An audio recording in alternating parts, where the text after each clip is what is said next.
I'm so encouraged that you said that the other people that had run had already reached out to you, because it's like you said, their ideas, they don't live in a vacuum, and just because you didn't necessarily advance forward doesn't mean that you still can't have your idea be implemented. So can you tell me more about that? That I'm so happy to hear that. Well, we had some folks that ran, and a lot of their interest was in the youth. Let's say Devin Henson, a perfect example. He had a platform that was really geared towards youth enrichment, which is part of my community and business success plan. So why not have Devin now be part of that plan and work together on the youth enrichment? And we have people like Namdi who are going to work on issues that have to do with our youth, because we have this generation of young people that need something. They need leadership, they need to be engaged, they need to have programs. So that's one issue there. Then we have other folks that are into the economic development or community development, and people like Ty Brooks, who says, I'm going to come on board, I'm going to help you, we're going to get the message out, we need a healing.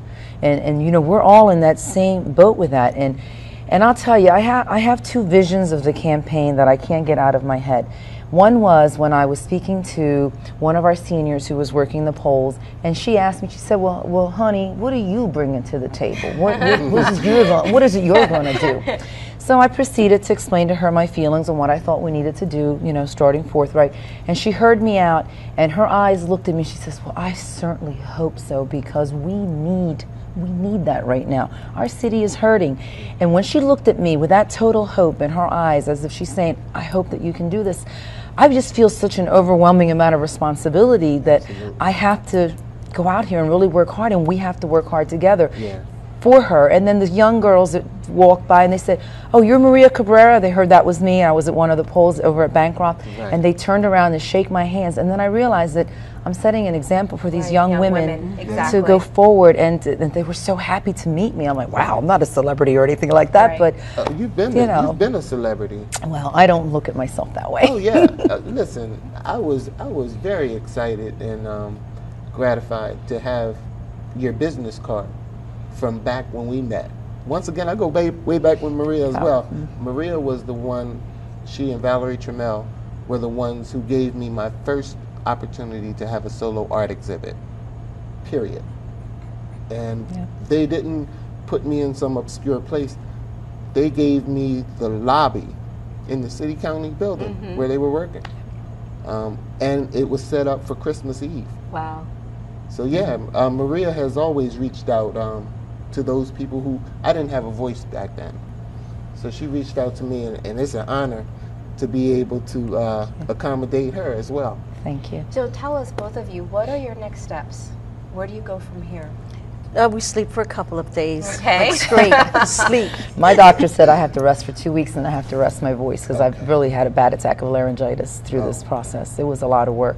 But we are excited, though. Yeah, we are. And I think, someone approached me about Maria, and, after you winning the primary, the work continues. We're still serving the public as we are doing this work towards the general election, because people are hurting right now.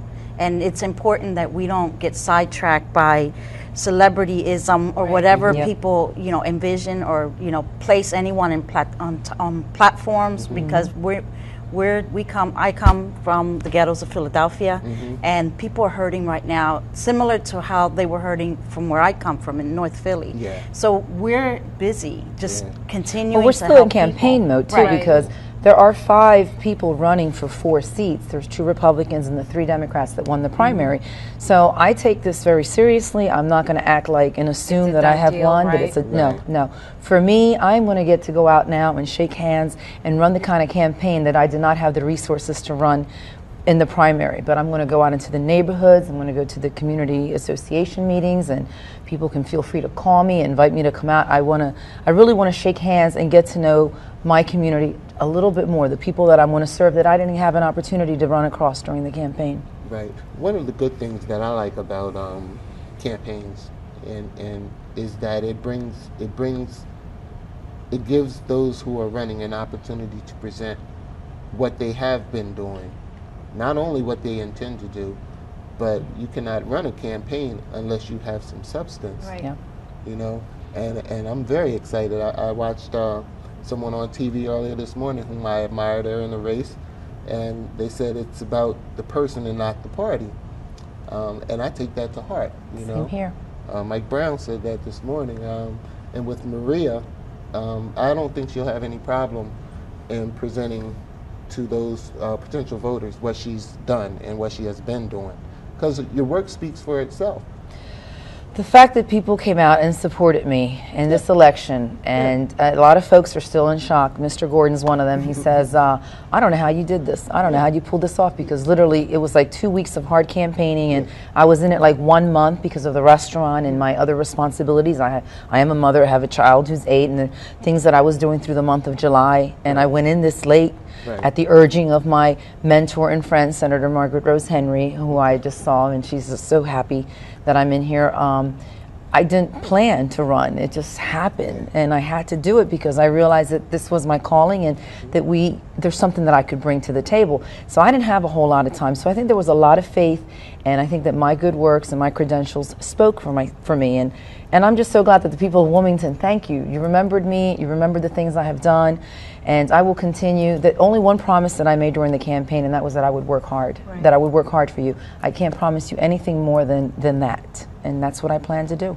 Very good. Very good. Thank you.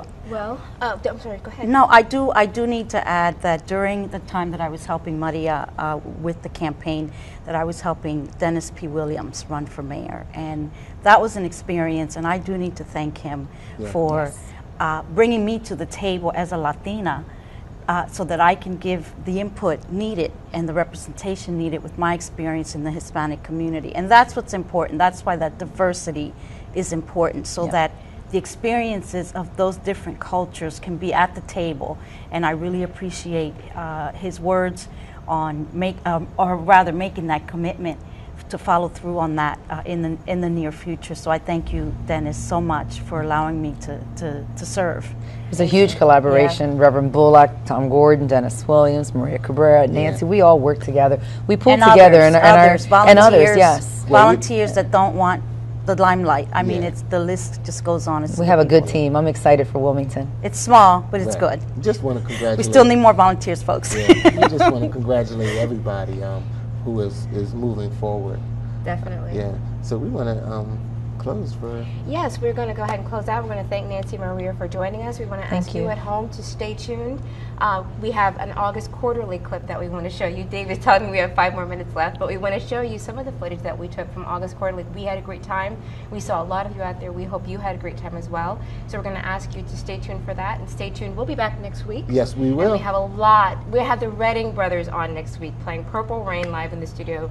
You don't want to miss that. So on behalf of Nancy and Maria, thank you, and Michael, please continue to watch the August Quarterly. Stay tuned for Darius Brown in the next half hour and the Congos after that. Take good care. We love you very much. Good night.